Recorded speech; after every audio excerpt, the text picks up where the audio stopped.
요한복음 21장 마지막 장입니다.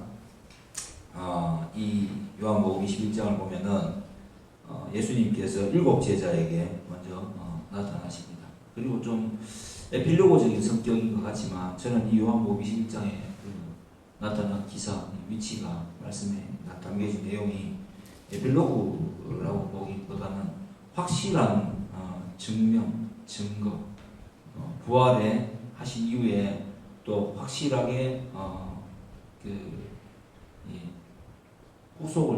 후를 챙기는 거죠. 예수님께서 분명하게 하시고 뭐 어떤 것들을 이렇게 주님께서 강화하시고 챙기시느냐. 먼저 부활한 것이 다시 한번 확실하다라는 것을 알려주셨고, 그리고 제자들이 잘 못 알아봐요. 그죠? 세 번째 나타나셨는데 또 몰라봐. 그렇다면은 그 모습이 이전과는 다르다. 부활하신 후에 이 새 몸을 입으신 이후에는 이 모습이 다르다. 그리고 공간과 시간의 제약을 받지 않는다라는 것을 또 알 수가 있습니다. 그리고 이 베드로를 특별히 베드로와 주변 첫 번째 이제 21장 1절부터 14절까지는 이 7 제자들에게 강화하십니다. 뭘 강화하십니까? 어떤 식으로? 처음 만났을 때의 사건과 또 그들이 어떤 일을 해야 될지에 대한 것들을 강화해 주십니다. 기억나게 해주십니다. 그리고 뭘 기억나게 해주십니까? 사람을 낳는 어부가 되리라 라고 말씀하신 것을 생각나게 해주시죠. 두 번째는 아침 먹고 난 후에 시몬 베드로에게 3번의 부인 사건을 또 3번의 그 위임으로 또 다시 한번 강화해 주십니다. 사명을 깨닫게 해 주십니다. 그리고 각자에게 맡겨진 사명이 있고 이 제자들이 이후로 어떻게 살아가야 될지에 대한 것들에 대해서 또 이렇게 알게 해 주십니다. 이게 바로 21장의 구조입니다. 자, 이제 질문으로 넘어가서 첫 번째 질문입니다. 예수님께서 베드로에게 첫 번째 물으실 때는 어린 양을 먹이라고 하시고, 두 번째는 또 세 번째는 그냥 내 양을 먹이라고 하셨는데, 첫 질문에 어린 양이라고 하신 특별한 이유가 있을까요? 있겠죠. 있습니다. 첫 번째 질문에 어린 양을 먹이라고 했을 때는 이 베드로는 생각보다 굉장히 강성인 사람입니다. 성격이 급하고 또 말고의 귀를 쳤던 것처럼 이 정의감이 불타오르기도 하고 또 순식간에 두려워서 피하기도 하고 인간적인 모습이 진짜 그대로 내면에 있는 것들이 드러날 정도로 그런 사람입니다. 그러면 이 사람이 사역을 할 때는 어떻게 했어요? 믿을래 말래 이렇게 좀 강하게 밀어붙일 수도 있겠다는 생각이 들지 않겠습니까? 어린 양은 어떤 존재입니까? 예수님의 어린 양은 약하고 우유부단할 수도 있고 힘이 없을 수도 있고 그런 존재이겠죠. 요즘으로 치면 아이의 성향을 강하게 가진, 그죠? 그리고 피의 성향, 순응하는 성향을 가져서 말을 잘 할 수 없지만 믿음을 있는, 믿고 싶은, 그죠? 믿음의 생활을 해야 된다는 아는 이런 사람들도 많은 사람들 만나겠죠. 요즘으로 치면 16가지 유형의 MBTI의 성향을 가진 사람들을 안 만나겠습니까? 예. 이런 여러 사람들을 만났을 때 특별히 연약한 사람들에게를 먼저 잘 먹여야 된다는 것을 첫 번째로 이 베드로에게 주지시켜 주는 거죠. 그래서 먼저는 어린 양을 먹이라 라고 말씀하시고, 두 번째, 세 번째는 내 양을 먹이라 라고 말씀하시는 거다. 이렇게 칼빈도 이야기를 하고, 저도 그렇게 보입니다. 그래서 베드로의 성격을 고려할 때 그렇지 않겠느냐. 예. 그 다음 두 번째 질문입니다. 예수님께서 부활하시고 이번 본문에서 세 번째로 오셨다고 했는데 왜 계속 제자들 곁에서 머물면서 가르치시지 않고 가끔 오셨을까요? 제자들이 유대인을 두려워하는 것도 아셨을 텐데 왜 계속 같이 있지 않았는지 궁금해졌습니다. 왜? 이제 제자들은 고기를 잡으러 일상으로 돌아갔습니다. 예. 굉장히 화려했고 놀라웠던 3년 반 정도의 시간이 지나가 버리고 이제 예수님이 부활하시고 만났지만은 무엇을 어떻게 해야 될지 모르는 상태다. 이런 거하고 비슷하지 않겠습니까? 음대 다니고 대학 다니고 열심히 전공하고 이제 졸업하면 뭔가 될 줄 알았는데 뭘 해야 될지 그리고 열심으로 뭔가 이렇게 활동도 하고 프로젝트도 참여하고 뭐 연주회도 하고 이렇게 했는데 막상 학교를 졸업하고 나니까 이제 뭐 해야 되지? 이런 생각이 드는 것과 거의 비슷하지 않았겠나 생각합니다. 3년 반의 시간 동안 예수님께서는 제자들을 데리고 다니시면서 많이 보여주셨습니다. 그리고 많이 알게 하셨고 생명을 살리시는 주님이시다 이 모든 것들을 예수님께서 구체적으로 보여주십니다. 그리고 이 제자들에게는 사실 유대인 사회에서 예수님이 하신 일들이 아마 어떤 일이었는가에 대해서 여러 가지로 강화되었을 것입니다. 특히 레위인의 규약에 보면은 30세 이후부터 직무를 이 레위인의 직무를 그죠? 본격적 사역에 뛰어들게 되니까 예수님도 그래서 30세 이후에 그 규례대로 하셨고 다윗도 그렇게 용감하고 대단했지만 결국 30세 이후에 30세 때 왕이 되었죠. 골리앗도 소년 때 무너뜨리고 했지만 인생의 희로애락을 다 맛보게 하고 인간이 어떤 존재인가를 사울을 피해다니면서 그죠? 피해 다니면서 엄청나게 맛보고 난 그 이후에 왕이 되었고 요셉은 어때요? 요셉도 마찬가지죠. 보디발의 집에서 있다가 30세 되던 해에 총리가 되었습니다. 이 모든 것들을 생각해 볼 때 예수님은 30세가 될 때까지 인생에 있는 모든 인간의 그 죽음의 깊이, 깊은 절망, 고통, 일상 이런 모든 것들을 그때까지 온전히 체험하셨다. 그렇게 볼 수가 있겠습니다. 그래서 그런 일을 했지만 이제 예수님 말고요. 제자들이 그 3년 이상의 세월을 보내면서 예수님 옆에 있었지만 정작 예수님이 없으니까 어떻게 해야 될지를 몰랐겠죠. 그러니까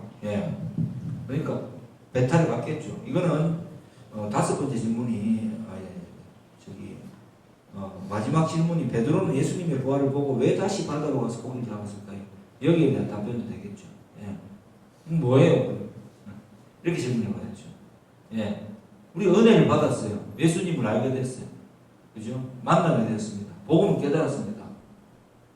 그럼 뭐예요, 이제 우리는? 처음에 너무 기뻤어요. 예배가 기뻤고, 찬양이 기뻤고, 말씀 보는 게 기뻤고, 너무너무 좋아서 어찌할 줄을 모르는, 그죠?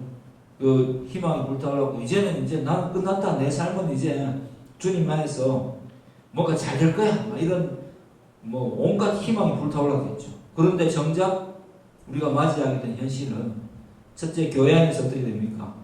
아이고, 니만 은혜 받았나, 이제. 이런 분들도 있고, 그래, 은혜 받았을 때 처음엔 다 그렇지. 라는 반응도 있고, 아이고, 귀하다는 분도 있고, 하지만 정작 현실은, 그냥 주변 상황은 변한 게 없는 거예요. 나만 변한 거지. 그리고 기나긴 신앙생활이 짧다면 짧겠지만 기나긴 이 교회생활, 신앙생활이 시작됩니다. 예. 여러 가지 일들을 만납니다. 그렇게 하면서 우리는 어떻게 됩니까? 그냥 어찌해야 될 줄을 모르고 일상으로 돌아가죠. 일상에서 그냥 사는 거죠. 예. 예수를 믿었다고 해서 어렴풋이 느낄 수 있지만 예수님 살아계신 것도 알고 다 알겠는데 크게 이렇게 변화되는 게 딱히 없는 것 같아요. 그냥 첫 은혜 때 받았던 그 깊은 감격도 그냥 사라지고, 그냥 가끔씩 뭉클뭉클하게 몰려오고 그냥 가야 되는 거죠. 그러니까 어떻게 해야 되겠어요? 그냥 살아야 되겠죠. 제자들도 그렇지 않았을까요? 그 격동의 순간들이 흘러가고 이제 내 옆에는 아무도 없다라고 생각하는 그런 마음이 안 들겠습니까? 물론 이 제자들은 우리와는 상황이 다릅니다. 우리가 훨씬 더 낫죠. 제자들은 이 시점에서는 우리보다 못하죠. 아직 성령을 받지 못한 상태입니다. 성령이 오시지 않은 상태이니까 우리하고는 조금 다른 상황이지만 그러니까 더더욱 그렇지 않겠습니까? 뭘 해야 될지 순간적으로 사람이 주체가 없어지니까 뻥하고 날아간 상태니까 그냥 그리고 또 살아나셨고 봤는데 그래서 이제 어떻게 해야 돼? 라는 생각이 들지 않았을까요? 그죠? 그래서 고기 잡았겠죠. 예수님은 그러면 왜 계속 곁에서 가르치시지 않고 두 번째 질문으로 돌아와서 생활하지 않으시고 가끔 나타나실까요? 예수님의 입장에서는 이제 수업은 끝났습니다. 제자 수업은 끝났습니다. 제자 수업을 어떻게 하십니까? 의지하는 그 예수님이 어떤 분이신지에 대한 그 완벽한 그 현장을 보여주십니다. 말씀으로 가르치시고 또 소경이 눈을 뜨고 안전뱅이가 일어나고 죽은 나사로가 살아나고 물이 변하여 포도주가 되는 거죠. 그런 잔치가 축제 현장에도 있게 되고 이 모든 것들을 경험하게 하는 방식으로 철저하게 진행됩니다.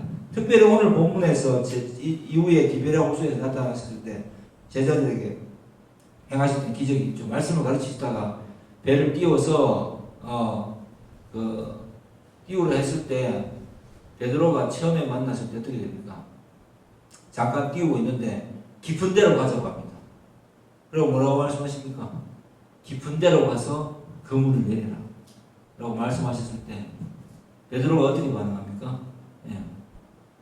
주님이 대단하신 분이니까 랍비가 대단하신 분이니까 제가 속는 셈 치고 그물 한번 내려드리지요. 말씀하시니까 한번 내려드리지요 했다가 어떻게 됐습니까? 그물이 찢어질 정도로 많아서 옆에 있는 거죠. 옆에도 불러서 하고 그리고 베드로가 어떻게 합니까? 주여 나를 떠나소서 나는 죄인입니다.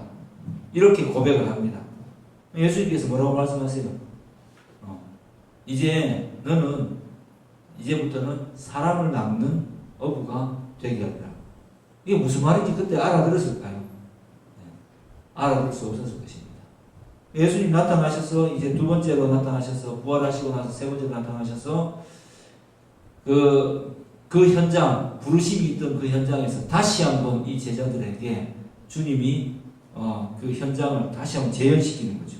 심지어는 큰 물고기가 153마리가 잡혔다는 거죠. 모나미 볼펜에 있는 1호선 이 153마리가 잡혔다는 것까지 마리수까지 언급하면서 제자들에게 그 사건을 기억나게 합니다. 그때 비로소 제자들은 뭘 느꼈을까요? 이 사건이 다시 반복되는 것은 바로 우리에게 어떻게 말씀하셨나? 사람을 낳는 어부가 되리라 라고 말씀하신 그 현장이었지. 그렇지, 우리는 사람을 낳는 어부가 되는 것이 우리의 사명이었지 라고 생각하게 됩니다. 그리고 예수님과 함께 떡과 생선을 함께 먹게 됩니다. 그러면서 이제 성령이 오실 것이다 라고 말씀하신 것들을 그죠? 떠올리게 하시겠죠. 다음 주부터 이제 사도행전을 할 건데, 성령이 오시면 오해서 내가 가는 것이 너희에게 오늘 본문에서 훨씬 유익하다. 왜? 나의 영이 이제는 항상 너와 너희들과 함께 할 것이다. 각 사람에게 들어가서 그죠? 함께 있게 될 것이다. 그리고 이 주신 말씀, 이 성경 말씀을 매번 기도하고 읽고 또 어떤 현장의 상황에서 닥칠 때마다 깨닫게 해 주실 것이다 라는 이제 사역의 전환을 말씀하시죠. 이렇게 되었을 때 굳이 내가 옆에 없어도 이제는 너희들이 내가 한 일을 어떻게 할 거고요? 감당할 수 있게, 담당할 수 있게 될 것이다. 각자의 모습으로, 각자의 인생에서 담당할 수 있게 될 것이다 라는 이제 영원토록 함께 계시며 동시에 이 각 사람에게 함께 하시겠다는 성령의 시대를 선포하시는 것입니다. 그래서 사역의 전환이 함께 계심에 이 전환이 일어나게 된 거죠. 그래서 뭐 같이 있을 필요가 없으신 거죠. 이제는 바뀌어서 각 사람에게 계속 마음속에서 함께 하실 것임을, 말씀으로 함께 하실 것임을 약속하고 계신 장면인 것입니다. 그래서 이 두 번째 질문도, 첫 번째 질문도 좋고 두 번째, 다섯 번째 질문도 굉장히 좋은 질문입니다. 그 다음 23번째 질문, 24절에서 우리는 그의 증언이 참된 줄 아노라 하는데, 여기서 참된 줄 안다라는 근거는 어떤 것인가요? 다 봤으니까요. 우리는 할 때 이 제자들은 그죠? 예수님의 부르심부터 시작해서 예수님의 그 이적의 역사를 다 봤고, 또 예수님의 죽으심도 목격했고, 예수님의 부활하심도 목격했고, 부활하신 예수님을 만나서 어떤 사건이 있었는지에 대한 거죠. 이 모든 일에 대해서 뭐라고요? 이게 진짜라는 것을 우리는 눈으로 봤다. 그리고 이 글을 기록하는 사도 요한은 우리가 함께 보았다라는 것을 지금 기록하고 있는 것이죠. 그래서 사도 요한은 이제 아쉬운 마음에 아무도 남기죠. 예수님이 하신 일을 다 기록하려면 이 세상도 부족하다. 하지만 줄여서 이 정도로 예수의 그리스도 되심을 드러내는 딱 정말 축소판 정도로 복음서를 기록하게 되었다. 이것을 보고 20장 31절이죠.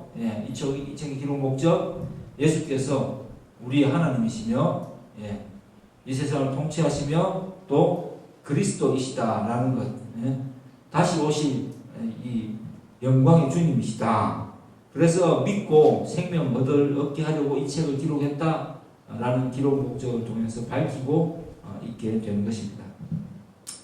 그 다음 마지막 질문, 베드로는 다른 사람도 할 수 있는 조언인 그물을 어디에 던질 것인가만 보고 예수님이 이제 알아차렸을까요? 그렇죠. 이제 이거는 이제 뭐 아까 이야기했듯이 뭐 마태복음이나 누가복음인데 기록된 거 보면 그죠?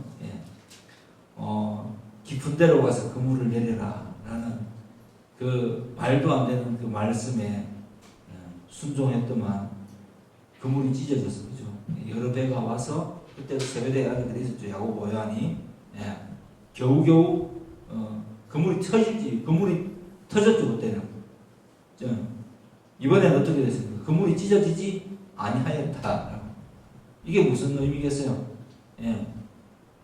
주님께서 주신 것 하나도 놓치지 않고 정말 찢어져야 정상인데 모든 것들을 완벽하게 주님께서 예비하시고 주신다.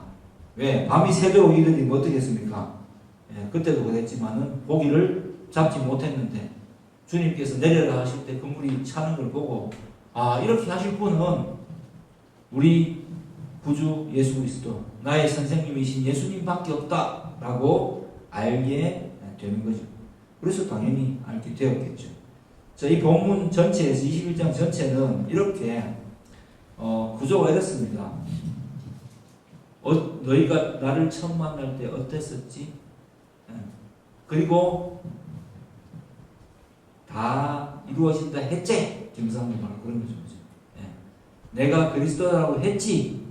내가 3일 만에 부활한다고 이야기했지? 다 사실이지. 그리고 내가 너희들 처음 불렀을 때 역순으로 추적에 들어간 거죠. 뭐라고 했어? 뭐라고 했어요? 사람을 낳는 어부가 되게 하리라 라고 했고, 그물이 터질 정도로 많은 물고기 잡는 걸 봤지? 이렇게 했지. 그게 바로 나야. 그러면 너희가 이제 어떻게 될 것인지도 알겠지? 보혜사, 대리자이신 성령을 너희에게 보낼 것이라는 이 약속을 이제 믿을 수 있겠지? 그래서 사도행전에 딱 보면은 제자들이 함께 모여 승천하시니 모여서 어떻게 합니까? 계속 기도하죠. 오순절날 불의 혀 같은 것이 갈라졌어. 성령께서 그들 각자에게 임하시는 놀라운 성령 강림 사건이 기독교 역사에서 가장 센세이션한 사건이 일어나게 되는 것입니다. 그때는 제자들이 어떻게 됐습니까? 두려움 속에서도 뭉쳐서 기도하면서 성령의 오심을 기다렸죠. 약속하신 성령이 오실 것을 기다렸고, 그 사건 이후에 어떻게 됩니까? 성령을 받자마자 각 사람이 그 예루살렘 안에서 모든 사람들에게 알아듣게 된 이 사람들이 왜곡을 했는지 각 사람들이 그냥 자기 나라 말로 그죠 알아들었는지 모르겠지만 어쨌든 방언을 하게 되고 방언으로 듣게 자기들 각자의 그 출신지 방언대로 듣게 되는 놀라운 역사가 일어나게 되는 것입니다. 그리고 베드로에게 또한 다시 한번 3번의 실패를 경험한 베드로를 3번의 이 위임으로 회복시키십니다. 그리고 베드로에게 이제 말씀하십니다. 이제는 네가 원하는 대로 되는 것이 아니라 내가 원하는 대로 내 팔을 벌리고 네 팔을 다른 사람이 벌려서 네가 죽을 거야. 이건 뭐 십자가 사건을 암시하는 걸 수도 있죠. 베드로는 주님처럼 죽을 수 없다 해서 거꾸로 십자가에 매달려서 순교당했다고 합니다. 이 겁많던 소자 하나에게도 그죠? 두려워서 예수님을 부인했던 베드로가 부활하신 예수님, 생명이신 예수님을 정말 보고 그분이 아무것도 아닌 어부인 나에게 이 복음의 그 대사명을 맡기셨다라는 것을 깨닫게 된 이후에 성령을 받고 난 이후에는 어떻게 됩니까? 죽음을 두려워하지 않는 사람으로 바뀝니다. 그러면 베드로가 용기가 있어서 죽음을 두려워하지 않습니까? 그건 아니죠. 성령을 받게 된 이후로 베드로는 성령께서 인도하시는 대로 따르는 성령의 사람으로 변화되게 된다는 것을 이 본문은 알려주고 있는 것입니다. 그래서 예수님께서 아까 두 번째 질문했듯이 예수님께서 제자들과 함께 있을 때는 물리적으로는 함께 계셨지만은 제자들이 스스로는 그죠? 불완전한 상태, 굉장히 불안한 상태였죠. 주님이 없이는 아무것도 아닌 상태였다면 예수님이 승천하시고 나서 성령께서 각 사람에게 들어갔을 때는 영의 사람으로 변모됐을 때 어떻게 됩니까? 성령의 이 공급하시는 힘으로 인해서 죽음조차도 두려워하지 않고 권능을 받는 그죠? 그런 생명을 살리는 놀라운 사람으로 변화되게 됩니다. 이게 바로 부활하신 예수님께서 이 제자들에게 나타나셔서 마지막으로 강화시키고 하신 일입니다. 그래서 저는 다 잊어먹어도 이거는 잊어먹지 마시기 바랍니다. 내가 다 된다 했지. 내 말 다 기억하지. 내가 계속 너희들에게 3년 동안 얼마나 말했겠습니까? 예. 그럼 우리는 오늘 살아가 우리 이 본문을 보면서 무슨 생각해야 될까요? 예. 여러분 교회가 뭐 이제 빈자리가 많고 이렇게 하니까 힘이 안 나죠. 예. 근데 저는 아까 제 스스로 그런 생각을 해봤어요. 이제 잔상처럼 여기에 이제 교회가 시작될 때부터 앉아있던 사람들이 기억이 납니다. 그리고 그들이 뭘 원했을까라는 생각을 한번 해봤습니다. 예. 그리고 그들은 앞으로 정말 하나님께서 쓰실 것인가 뭐 이런 생각도 해봤는데 오늘 본문에 나오잖아요. 예. 사도 요한은 어떻게 죽게 됩니까? 이렇게 그죠? 물었을 때에 예수님께서 베드로에게 뭐라고 말씀하십니까? 예. 신경 쓰지 마라. 니는 니 것만 신경 써. 예. 이렇게 말씀하시죠. 예. 내가 이 사람을 내가 올 때까지 재림하실 때까지 살려놓든 사도 요한을 살려놓든 죽이든 그거는 내 마음이니까 너는 너의 일을 하라는 이야기입니다. 그러니까 제자들이 또 어떻게 오해했습니까? 야, 요한은 안 죽는데 엘리야처럼 안 죽는 건가? 에녹입니까? 에녹처럼 안 죽는 건가? 또 이렇게 오해를 했다는 것입니다. 그러니까 사도 요한이 또 덧붙이잖아요. 그 말이 아니라, 예? 마모섬에서 요한계시록 기록할 때도 그런 생각이 안 들겠습니까? 예? 그 말이 아니라 그냥 니는 네 일을 하고 나는 내 일을 한다라고 생각해야 되겠지. 저는 그렇게 생각합니다. 우리가 누가 있든 없든 우리는 결국 어떻게 살아야 되겠습니까? 복음 전하면서 살아야 됩니다.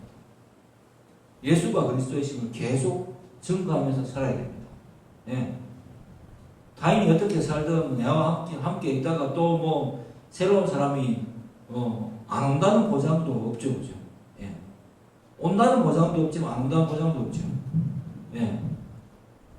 우리 스스로가 뭐 온라인 교회도 또 예배로 전환해서 이 말씀을 보고 있는 이 설교를 듣고 있는 분들에게 말씀드리지만은 여러분들의 이 삶 속에서 예수님이 어떤 영향력을 끼치고 있는지, 정말 예수님은 나의 주님이 맞는지를 먼저 생각해 보시고, 그러면 우리가 제자들하고는 다르게 믿는 순간 성령을 받았는데 성령의 역사는 어떤 것인지를 한번 또 생각해 보시기 바랍니다. 성령의 역사는 말씀을 우리가 지금처럼 읽고 듣고 할 때에 말씀을 통해서 일어나게 됩니다. 그리고 그 말씀을 토대로 기도할 때에 우리는 우리의 사명을 깨닫습니다. 이제 교회는 이렇고 나는 예배만 참석하면 되지, 이런 그냥 종교적인 것에서 제발 좀 벗어났으면 좋겠습니다. 예.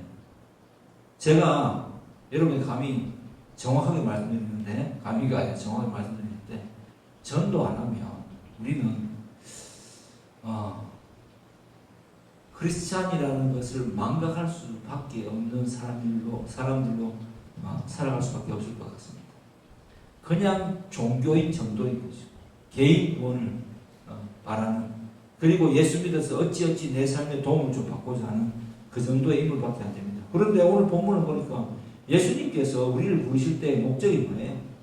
사람을 나누는 어부가 되게 하는 거예요. 예. 어린 양도 먹이고 장성한 양도 먹이고, 예. 주의 복음을 증거하는 자로 살기를 원하시는 분이에요.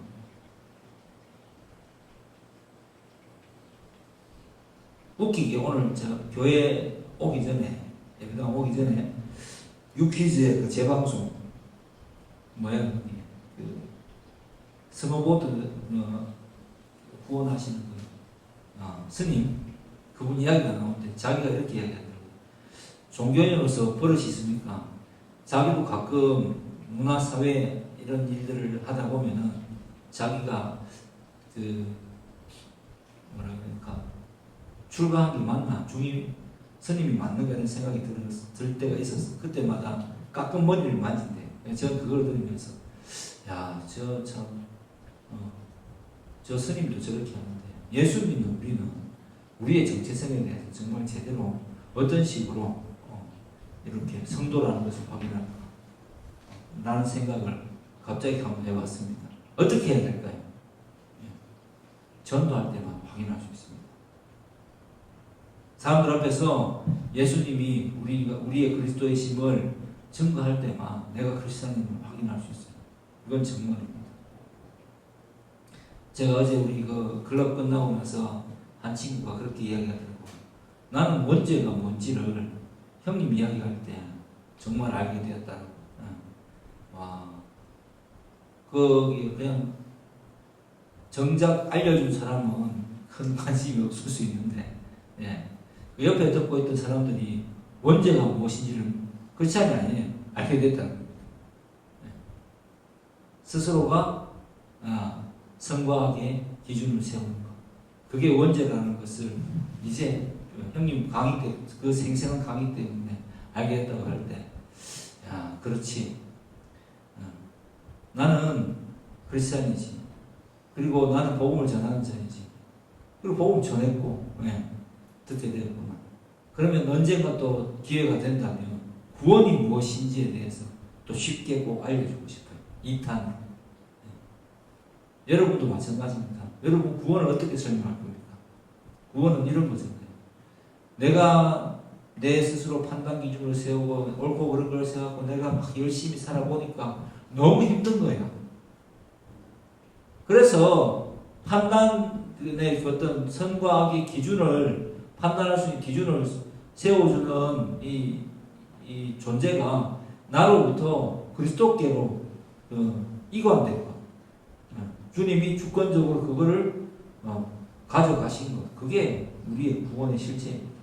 그래서 더 이상 내가 원하는, 내가 이게 옳은지 그런지 고민하지 않고 말씀을 찾아가면서 기도하면서 옳고 그름을 이 예수님이 세우신 그 기준대로 알게 되는 것. 그리고 무엇을 해야 될지 그 속에서 생각하는 것. 그게 바로 우리 일상에서의 구원이요, 구원받은 자의 삶인 것입니다. 그게 구원이에요. 그러니까 내가 더 이상 안 해도 되니까, 내가 더 이상 막 판단 안 해도 되니까, 주님이 원하시는 대로, 주님이 무엇을 원하실까만 고민하면은 내가 고민하는 것보다 결과는 항상 좋으니까, 무조건 좋게 되어 있으니까, 약속하셨으니까, 또 체험하니까 그렇게 살면 되는 거죠. 그래서 여러분 정말 예수님이 원하시는 대로 기준을 세우고 살아가세요. 그리고 예수님의 기준대로 살아가면서 예수님의 기준대로 살았을 때 어떤 결과가 있는지를 주변 사람들에게 알려주세요. 더 이상 본인이 인생의 위기에서 허덕대지 않아도 된다라고, 나는 예수 믿고 그 기준이 주님께서 세워주시니까 말씀 안에서 생활하니까 너무 좋다라는 그 당신의 체험담을 생생하게 알려주세요. 그렇게 할 때 주님께서 여러분을 통해서 영광 받으시고, 여러분은 스님이 머리를 만지듯이 여러분이 성도인지 아닌지를 그때 체험할 수 있게 되는 것입니다. 믿어지시면 아멘. 보는 분들도 아멘 하십시오. 그래서 참된 성도의 삶을 살고, 지금도 부활하신 주님께서 이 보지 않고 믿는 자들 복이 된다고 말씀하신 것처럼 부활하신 예수님을 만난 사람들보다도 오히려 우리는 성령 받고 예수님의 십자가와 부활 사건을 온전히 믿게 되었습니다. 그 말씀을 믿게 되었다면 계속 확인하면서 살아야죠. 내가 진짜 그리스도인이 맞나 아닌가. 그게 율법에서 벗어나서 복음적 삶을 사는 그런 우리의 모습이 되어야 됩니다. 그게 전도예요. 그게 누구를 위해서 필요한 것 같습니까? 우리가 전도를 제일 오해하는 그거예요. 교회에 데리고 와서 교회를 위해서 내가 뭔가 해준다는 착각을 하지 마세요. 바로 당신 자신을 위해서 하는 것입니다. 전도 안 하면 죽은 거하고 똑같은 거예요. 전도 안 하면 종교인으로 전락합니다. 전도하지 않으면 말씀, 내게 역사하시는 주님을 증거하지 않으면, 그죠? 여러분 스스로가, 뭐라 그래야 됩니까? 도탄에 빠지게 된다 해야 되나? 예. 신부는 군인인데, 십자가 군병인데, 전쟁을 하지 않으니까 칼은 목이 쓸고, 말씀이 뭐예요? 성령의 검. 자, 마지막으로 에베소서 6장 한번 찾아봅시다. 이 말씀이 있다.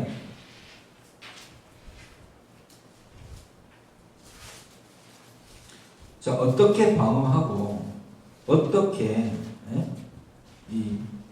살아가야 되는지에 대해서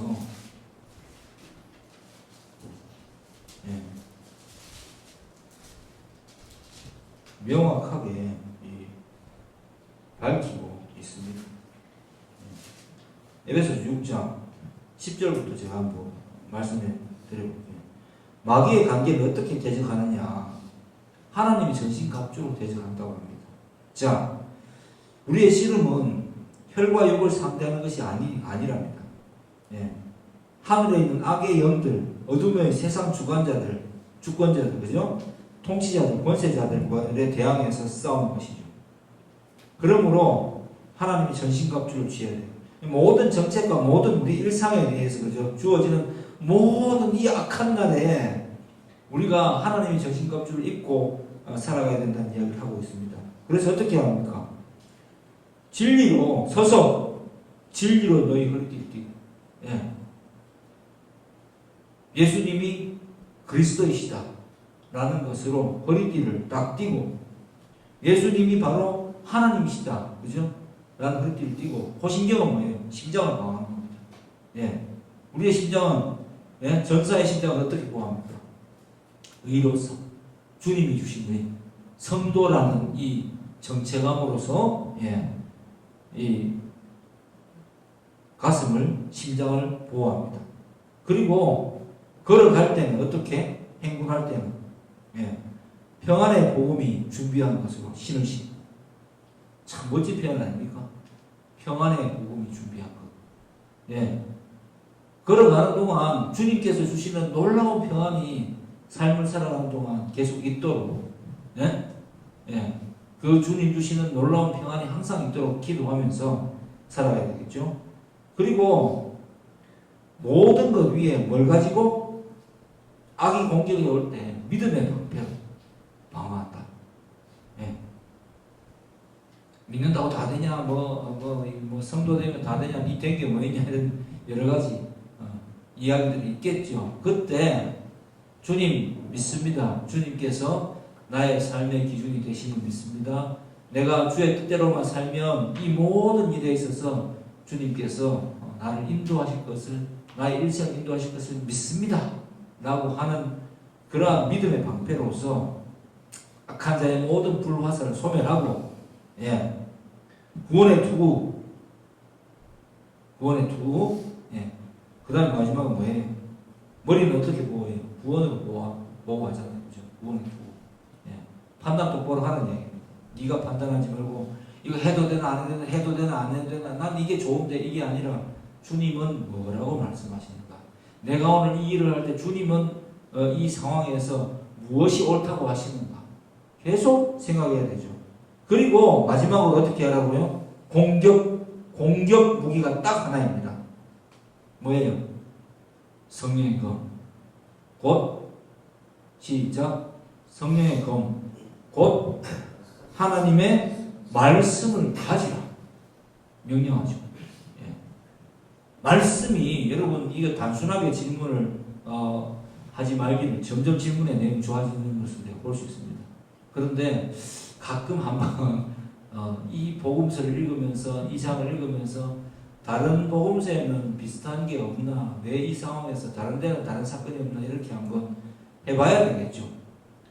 이거를 일반적으로 제가 늘 생각해보니까 보통 목사님들이 그냥 너무 귀찮게 안 하려고 좋은 분들이라서 그냥 와서 설교만 들으라고 그렇게 말씀하시는데, 저는 여러분들에게 말씀드립니다. 여러분 성도답게 살고 싶으면 제발 말씀 읽으세요. 말씀 읽으시고 예? 성도답게 살고 싶으면 주신 말씀, 이 성경을 읽을 수 있고 말씀을 읽을 수 있다는 것이 얼마나 큰 축복인지 모르시죠, 그죠? 진짜 큰 축복입니다. 그래서 꼭 말씀을 읽고 성령 안에서 무시로 기도해야 됩니다. 자, 그래서 하나님 말씀을 가지라 하고 그 다음에 뭐 이를 위하여서 깨어 구하기를 항상 힘쓰며 여러 성도를 위하여서 또 기도하랍니다. 나를 위하여서 구할 것 19절 시작. 또 나를 위하여 구할 것은 내게 말씀을 주사 나로 뭘 하라? 입을 열어 복음의 비밀을 담대히 알리하옵소서 할 것이니. 복음의 비밀이 뭐예요? 내가 경험한 것밖에 없잖아요. 바울도 자기가 경험한 것밖에 말할 수 없잖아요. 내가 만난 예수님, 나를 변화시킨 예수님, 내 삶을 인도하시는 예수님, 나의 왕이신 예수님을 증거할 수밖에 없지 않습니까? 여러분은 그런 체험을 꼭 해서 정말 좀 성도답게 살았으면 좋겠습니다. 이 신앙생활이 좀 활기차야 돼요. 그죠? 예. 복음을 전하는데 자꾸 내 얼굴을 생각하면은 누구도 복음을 전하지 못할 거예요. 그리고 주변 사람들이 뭐 기독교인들이 어떻게 하든지 간에 부끄럽죠. 물론 잘못된 기독교를 보였을 때 부끄럽지만 그렇기 때문에 더더욱 우리는 복음을 더 증거해야 되겠습니다.